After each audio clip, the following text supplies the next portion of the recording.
Most people think Proverbs is a book of advice. Good advice, sure. Practical wisdom. Things your grandmother might say. Work hard. Watch your tongue. Choose your friends carefully. Don't stay up too late. It reads like a collection of fortune cookies. Ancient, pithy, useful for a motivational poster, but not exactly the kind of thing that changes how you see the world. That reading misses almost everything. Because Proverbs is not a collection of helpful tips for living a better life. Proverbs is a book about reality. About the way the world actually works at its deepest level. About the hidden structure underneath all of human experience. And it begins with a claim so ambitious that most readers slide right past it. The fear of the Lord is the beginning of wisdom. Not the beginning of religion. Not the beginning of morality. The beginning of wisdom. Which means, according to this book, that if you don't start there, you don't actually understand anything. Not really. Not at the level that matters. So what is Proverbs actually doing? The book opens with a long introduction, chapters 1 through 9, that most people skip in order to get to the famous one-liners. But the introduction is everything. It sets up the entire framework through which all the individual proverbs are meant to be read. And the framework is this: there are two paths through life, two ways of moving through the world, and the book personifies them as two women. The first is Lady Wisdom. She stands at the city gates, the center of public life in the ancient world. She calls out to everyone who passes. She offers her house, her table, her feast. She says, "Come, eat my bread, drink my wine, walk in my ways." And what she's offering is not just good advice. She's offering a way of seeing, a way of being in the world that is aligned with how God made the world to work. The second is Lady Folly. She also calls out. She also offers a feast. She also has a house. But her house, the text says with dark irony, is on the way to the realm of the dead. Her guests don't know that the dead are there. Two invitations, two tables, two very different destinations. And every human being, every single day, is choosing which one to sit at. But who is Lady Wisdom? The book gives her an extraordinary backstory. In chapter 8, Wisdom speaks in the first person, and she makes a remarkable claim. She was there, she says, before the world was made, at the beginning of God's work, before the oceans, before the mountains, before the dust of the earth. She was beside God like a master craftsman, and she was his delight, rejoicing before him, rejoicing in his inhabited world, delighting in the children of man. This is stunning.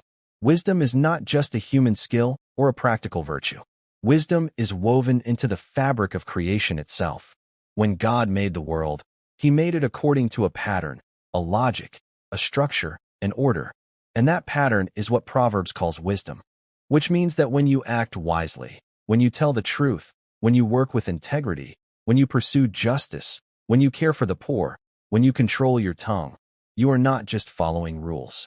You are aligning yourself with the grain of the universe. You are moving with the current of how reality was designed to flow. And when you act foolishly, when you lie, when you are lazy, when you oppress others, when you let your anger destroy relationships, you are moving against that grain. You are swimming upstream against the current of creation. And eventually, the current wins. This is the deep logic of Proverbs. Wisdom is not arbitrary morality. Wisdom is reality literacy. It's learning to read the world the way God reads it. And then chapters 10 through 31, the main body of the book, unpack what this looks like in the texture of ordinary life.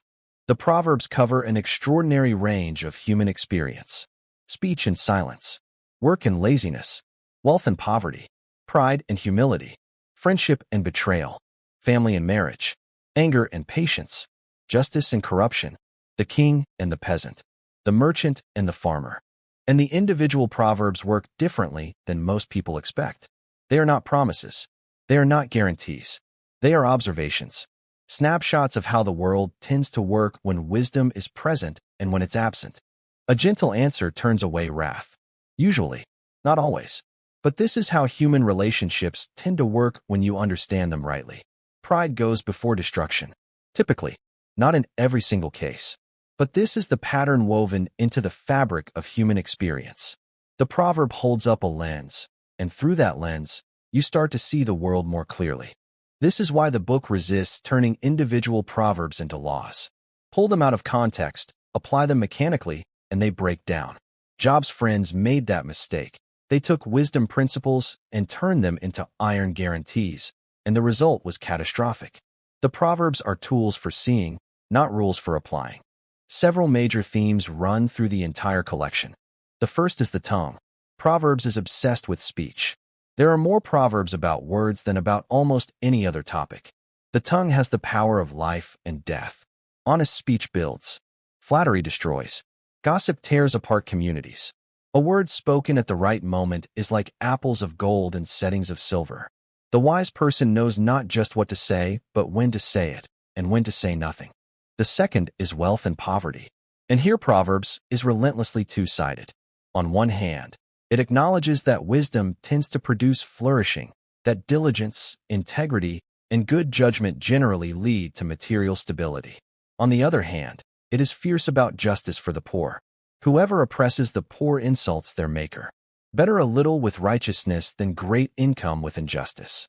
Wealth is not the goal. Wisdom is the goal. And wisdom always moves toward justice. The third is the king. Proverbs has a great deal to say about leadership, about what righteous leadership looks like, and what corrupt leadership produces. A king who judges the poor with fairness will have an enduring throne. A ruler who uses power for personal gain will eventually be brought low. The wisdom tradition has a political edge that most readers miss entirely. And the fourth is the family. Proverbs takes the home seriously, the relationship between parents and children, the formation of character in the young, the covenant of marriage. Not because the family is a sentimental institution, but because it is the first school of wisdom. It's where children first learn whether the world is trustworthy or not, whether truth-telling leads to flourishing, whether wise choices actually matter. The book ends with two remarkable additions.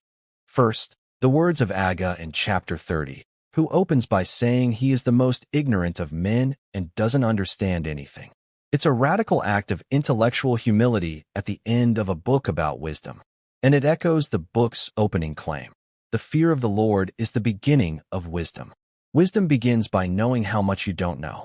And then the book closes with the famous poem of the capable wife in chapter 31. She is not simply a domestic ideal. She is Lady Wisdom embodied in a human life. She speaks wisdom. Her tongue carries the teaching of kindness.